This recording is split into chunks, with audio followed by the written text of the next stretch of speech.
Hi friend, உங்கள் ரீனா பேசுகிறேங்க. இன்றைக்கி எங்கள் அம்மாவுக்கு என்ன சாதம் வச்சுருக்கான்னு பார்க்கலாமா? இன்றைக்கி மதியானம் சாதம் என்னன்னு பார்க்கலாங்க. அதுக்கு முன்னாடி எங்கள் அம்மாவுக்கு நித்திய பாட்டி தந்தரலோன்னு எல்லாமே வேண்டிக்கலாங்க. இன்னொன்று, ஒரு ஆத்மாவுக்கு என்ன ஃபுட்டு பிடிக்குமோ அதை ஒண்டி தயவு செய்து செஞ்சு வைங்க. அப்போ தான் அவங்களுக்கு மனசு குளிர்ந்து இருக்கும். அவங்க ஒரு வருஷமாக அந்த சாப்பாடு அவங்களுக்கு போகணும். அதனால் பாருங்கள், புளி சாதம் எங்கள் அம்மாவுக்கு ரொம்ப பிடிக்கும். இந்த கோவில் புளியோதரை சொல்லுவாங்க, அந்த மாதிரி புளி சாதம். அப்புறம் பார்த்திங்கன்னா அப்பளம், அப்புறம் உருளைக்கிழங்கு ஃப்ரை.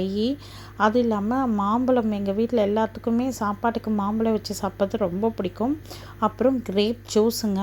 மக்களே, தண்ணி வைக்காமல் இருக்காதீங்க. ஆத்மாவாக இருந்தாலும் சரி, கடவுளாக இருந்தாலும் சரி, கண்டிப்பாக தண்ணி வைக்கணும். ஃப்ரூட் மிக்சர் வச்சுருக்கேங்க. எங்கள் அம்மாவுக்கு ரொம்ப பிடிக்கும், நான் நம்புகிறேன். சரிங்களா? நன்றி, வணக்கம்.